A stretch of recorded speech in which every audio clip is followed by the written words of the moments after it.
రాజకీయాలు ఏంటి సడన్ గా? రాజకీయాలు ఏంటి, నేను 4 years గానే ఉన్నాను. అంతకు ముందు ఏం లేరు, కామ్గా ఉన్నారు. కరాటి కళ్యాణ్ అంటే ఎవరో తెలియదు, జస్ట్ ఆర్టిస్ట్ అంటే తెలుసు. ఎందుకు ఈ బయటకు అవుట్ స్పోకన్ ఎందుకు వచ్చేసారు మీరు? పాలిటిషియన్ ఎందుకు మారారు? ఎందుకంటే ఇప్పుడు నేను ఏదన్నా ఒక సామాజిక స్పృహతో ఏదన్నా ఇష్యూ పైన ఫైట్ చేస్తున్నాను అనుకోండి, అసలు సంబంధం లేకపోయినా రాజకీయ పార్టీ నాయకులు అటువైపు ఇటువైపు ఉన్న ఫాలోవర్స్ కార్యకర్తలు నా మీద వచ్చి దాడి చేయడం మొదలుపెట్టారు. ఏ పార్టీ అయినా కానివ్వండి. అంటే నేను ఒంటరిగా అయిపోయాను, ఇటు అటు వచ్చి దాడి అయిపోతుంది. పోరాటం అంటే ఎగ్జాంపుల్ నేను చాలా విషయాలు, ఏ విషయంలో అయినానండి, హిందుత్వం కోసము లేకపోతే హిందుత్వం కోసం పోరాటం. బీజేపీ వాళ్ళు ఎందుకు వస్తారు?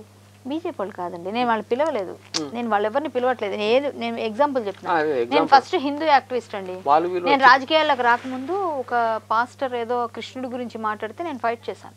అప్పుడు ఆయన విగ్రహం తర్వాత ముందు కృష్ణుడు గురించి బాణం వేసి చచ్చిపోయాడు అని కొంచెం తేడా మాట్లాడాడు కృష్ణుడు. అప్పుడు నాకు కోపం వచ్చింది. నేను కృష్ణ భక్తితో ఉంటాను ఎక్కువ. సో ఏంటంటే మా అసోసియేషన్కి వెళ్ళి మీ ఆర్టిస్టు ఇవి తీసేయండి అని మన నరేష్ గారి టైంలో వెళ్ళి అక్కడికి వెళ్ళి క్రిస్టియన్స్ అంతా కొంచెం ఇది చేశారు, ఏవో ఇచ్చారు పేపర్స్ కూడా. అసలు నేను చేసిన తప్పు లేకుండా వాళ్ళు ఎందుకు తీస్తారు? మాకు సంబంధం ఏముంది అక్కడ, వాళ్ళు వెళ్ళడానికి కూడా అవసరం లేదు. వాళ్ళు ఏంటంటే ఏం చేయాలి, మా అంటే పెద్దది, మా వాళ్ళ దగ్గరికి వెళ్ళి అడిగితే ఈమెని తీసేస్తారు, మనం విజయం సాధించాం అనుకున్నాడు పాస్టర్స్.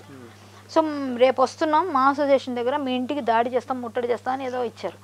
ఆ టైంలో అన్ని సంఘాలు మా ఇంటికి వచ్చేసారు. నాకు ఉత్సవం అప్పుడే నేను ఇంకా ఇండస్ట్రీలో ఉన్నాను తప్ప అప్పుడు నేనేమి ఇలాంటి వాటిలో రాలే. సో జనాలందరికీ మొత్తం గట్టిగా అది బాగా వెళ్ళింది, వైరల్ అయింది అప్పుడు. సో అందరూ నా దగ్గరకు వచ్చి అట్లా చేసేప్పుడు వాళ్ళు క్రిస్టియన్స్ ముస్లిం అందరూ నా మీద బురద వేసేసి అదని ఇదని, నీకేం తెలుసు, సినిమాలో ఆ క్యారెక్టర్ చేసావు, ఈ క్యారెక్టర్ చేసావు. హలో, నమస్కారం సత్యన్న గారు. నమస్కారం అమ్మా. బా ఇంత పవిత్రంగా. ఎవరండి? అమరావతి నుంచి మాట్లాడుతున్నాం. అమరావతి నుంచి మాట్లాడుతున్నాం. మాట్లాడండి. శివప్రసాద్. శివప్రసాద్ వినబడింది ఆయన. Thank you. మాట్లాడండి ఒకసారి, మా గెస్ట్ తో మాట్లాడండి. ఈ రోజు గెస్ట్ కరాటే కళ్యాణ్ గారు. మాట్లాడాలి మీతో ఏమండి గెస్ట్ వచ్చాక ఏమండి చెప్పండి.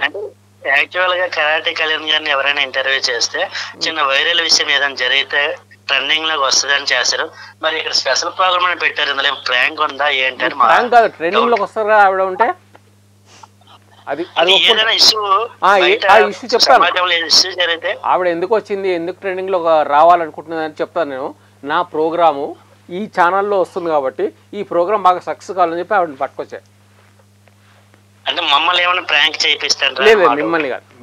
మీరు ఎందుకండి, మీరు జనాలతో మాకేంటి? మా ప్రోగ్రామ్ సక్సెస్ కావాలని చెప్పి, మా ప్రోగ్రామ్ ట్రోలింగ్ కావాలని చెప్పి ఆవిడని తీసుకొని వచ్చాం.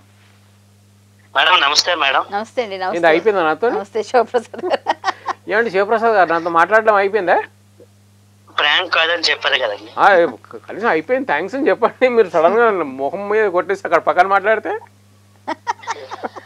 సరే మాట్లాడండి. మేడంతో చెప్పండి. మేడం మీ వయసు 22? అంత అందంగా ఉన్నారు మేడం. 22 కాదు, సంతూర్ సబ్తో వాడుతున్నాడు. నేను మైండ్ ఫ్రెష్ గా ఉంటాను బాబు. మనసులో ఏం దాచుకోకుండా ఏదైనా ఉంటే మొహం మీద బడ అంటే అంటారు, బడబడ వాగేస్తాను.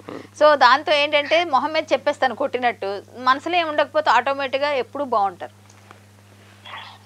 మీరు అందమే మాట కూడా అందంగానే మాట్లాడతారు. అంతేనా? అందంగా ఉంటే అందంగానే మాట్లాడతాం కదా, ఎందుకంటే రెండు ఇచ్చాడు భగవంతుడు. ఒక మాట అని ఇస్తాడు, లేకపోతే ఫేస్ అని ఇస్తాడు. నాకు రెండు ఇచ్చాడు, ఇంకా చాలా చాలా ఇచ్చాడు కాబట్టి ఆయనకి థ్యాంక్స్ చెప్పాలి, అమ్మ నాన్నకి థ్యాంక్స్ చెప్పాలి. మిమ్మల్ని ఒకటి అడగాలనుకుంటాను మేడం, మీరేం తప్పుగా అనుకోకండి. అస్సలు అనుకోని చెప్పండి. అది ఒక ఇష్యూ జరిగింది 1 year 2 years బ్యాక్. మన ఎన్టీ రామారావు గారి విగ్రహం పెట్టామని. అవునండి. శ్రీకృష్ణ రూపంలో ఉన్నది ఎన్టీ రామారావు పెట్టామని. అవునండి. అంటే నేను చాలా సార్లు విన్నా, మీరు నందమూరి ఫ్యామిలీకి అభిమానం అని కూడా విన్నాను. అవునండి. మరి దానికి వ్యతిరేకంగా మాట్లాడడం? వ్యతిరేకం నందమూరి ఫ్యామిలీకి ఇక్కడ సంబంధం లేదండి. ఇక్కడ రాజకీయ నాయకులు ఆయన లాక్కొచ్చారు, వాళ్ళకి నేను గట్టిగా ఇచ్చాను.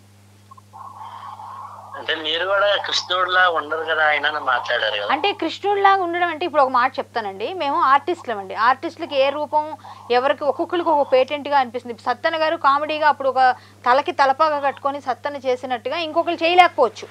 అలాగే కరాటే కళ్యాణి ఒక సినిమాలో చేసినట్టుగా ఇంకోళ్ళు చేయలేకపోవచ్చు.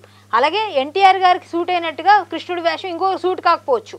అంతేగాని వేషం వేషమే అలా అని చెప్పేసి మనం వేషాన్ని తీసుకొచ్చి దేవుడు అనకూడదు. అది నా వాదన. ఇంకోటి ఇక్కడ వాదనలో చాలా చాలా పాయింట్స్ కోర్టు అంగీకరించగలిగింది, జనాలు కూడా అర్థం చేసుకున్నారు తర్వాత. ఎందుకంటే ఇప్పుడు మనం కృష్ణాష్టమి మీ పిల్లడికే వేషం వేయిస్తారండి, కృష్ణుడి వేషం బాగున్నాడు ముద్దుగా ఉన్నాడు చిన్ని కృష్ణుడు అని ముద్దులాడి ఒక ఫోటో తీస్తారు. ఆ ఫోటో తీసుకెళ్ళి మీరు దేవుడి రూమ్లో పెట్టి పూజ చేయరుగా.